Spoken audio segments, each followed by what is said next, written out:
going on, guys? Welcome back to RC Everyday. Back again on the service truck build. Not all sure where we're going yet. You know how these videos go, we're just rolling with the punches. I got an idea from a friend, Dustin West. He was sending me pictures. He's building out a service bed and he has everything on it. He's got the torches, he's got the RC40 welder, and tons of stuff. And he did something that I didn't even think about that is a brilliant idea. It is open through here, and he made some like wooden shelves and a little workbench in there. And yeah, so I'm gonna borrow his idea. I already told him I was, because that was a brilliant idea. And we're gonna do something. I've got a couple different things of wood here. So what I'm thinking, on one side, I'm gonna use this thicker wood. We're gonna stain it up and beat it up and make it look nice and old. And we're just gonna have that running across in there. And I don't know what else we can attach to it, but I'll find some more scale stuff somewhere.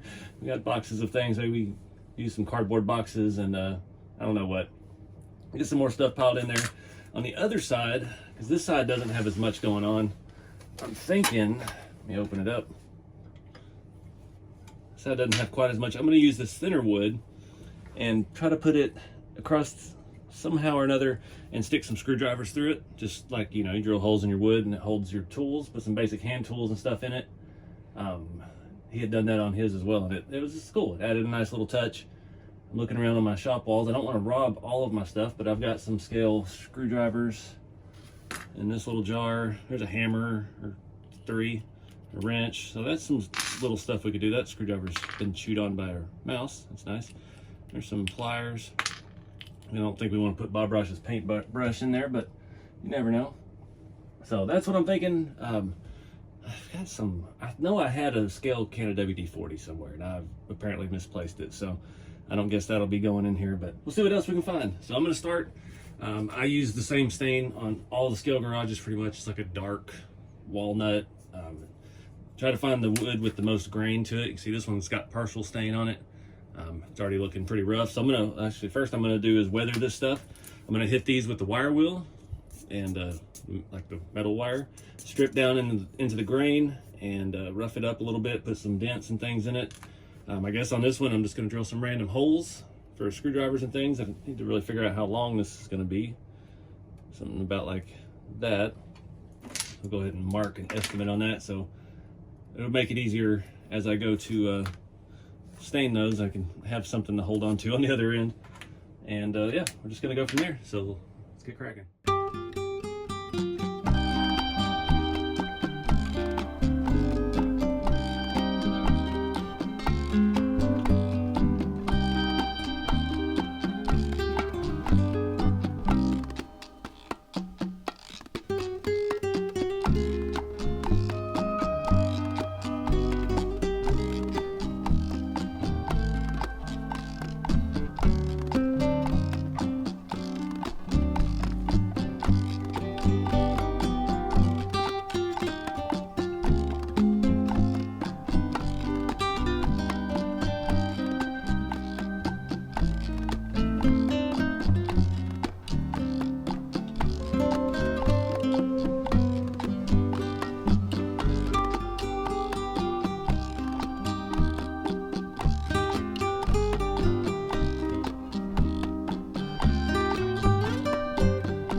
And that came out great. That was such a good idea. I appreciate that, Dustin, for sharing that with me.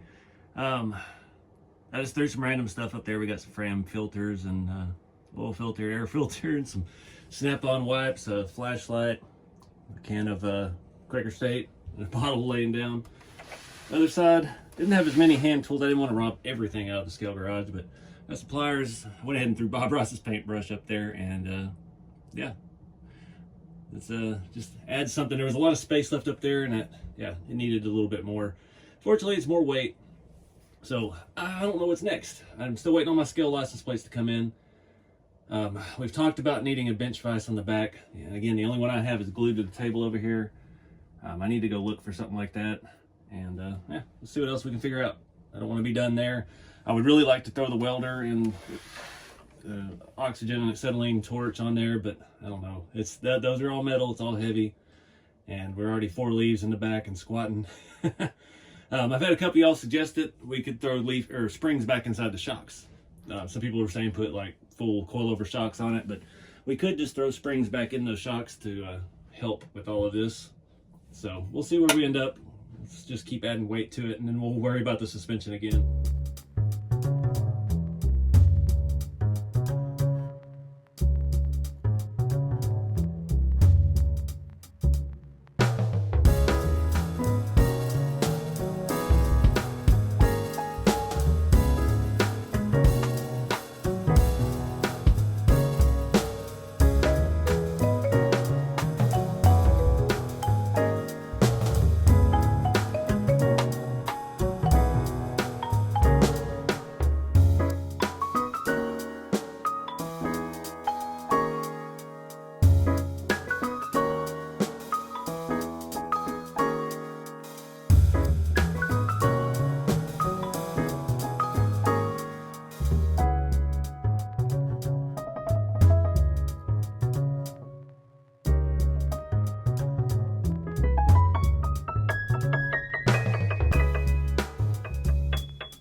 All right, guys, I'm pretty happy with this so far.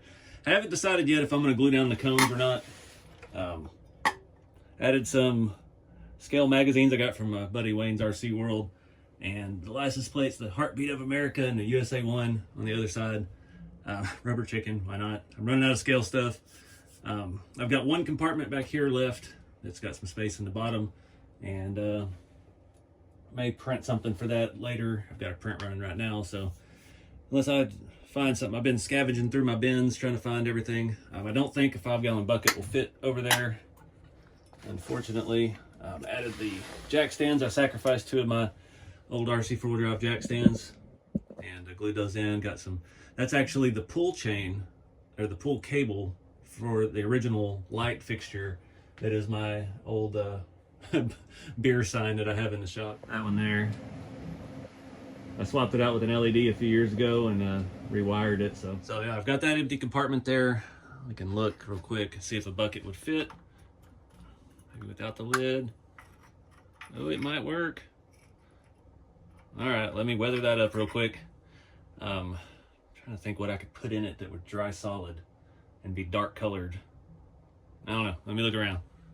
All right, so I swapped it for the Rotella can. I got these from Defender Customs out at Halloween Haul and Crawl.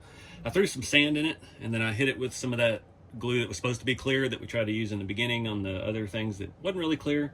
Doesn't matter. I figured it would be like a bucket of kitty litter to clean up spills. That way you can see it's got something in it. And I'm gonna wait and not glue that in until that glue fully dries in a couple days. Make sure I don't want to have a leaky mess in the back of my truck. But yeah, I'm kind of running out of stuff. That really kind of completes it. We got a little space in here.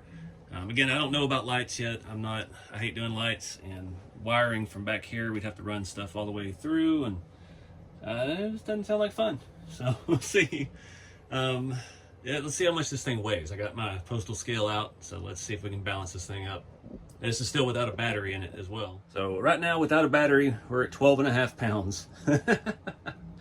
I do have some stuff coming, so I'm gonna wrap this video up here. We've gotten all we can do. We gotta let this stuff dry up good. All the stuff we stuck to the inside of the bed up there, let that dry. And yeah, I've got inner fenders. They finally came back in stock. These have the CC hand front shock mounts, so you have to get their inner fenders. They're a really nice looking printed piece. We got those coming. I've got another set of these wheels coming, thanks to Long Tall Texan RC. He had a set laying around. He's already got them in the mail to me. I've got to scavenge some foams. I think what I'm gonna do, where you gotta play with the rear suspension still, I need a little bit stiffer out of it. A lot of you guys suggested to put springs back in the shocks or use like a coilover shock. I think I'm gonna try putting springs in the shocks first and possibly add another leaf spring. I do have some of those RC4 Drive Super Scale leaf packs that are completely not flexible, so might play with that. It terrifies me to think about having to turn this truck upside down right now, because the bed is not easy to take on and off. So I don't know, but I've got another set of those wheels coming. So like I mentioned before, these are pretty well stripped out. I've had them on and off. These are the ones that came on the RC4 Drive Iron Pig. So I've got to pick up another set of these General Grabber tires, and yeah, build some for the back with a lot of extra foam in it so it can hold all this weight. But yeah, I appreciate you guys watching. This has been fun. I've been taking my time and just doing a little bit here, a little bit there. Every day I just come in here and set it down and see what else we can add to it. So it's fun. But yeah, let everything dry up for a few days, and we'll start looking at the suspension and stuff once the wheels come in. But I appreciate you guys watching. Get out there and have some fun with the hobby. Keep it scale, and I'll see you next time.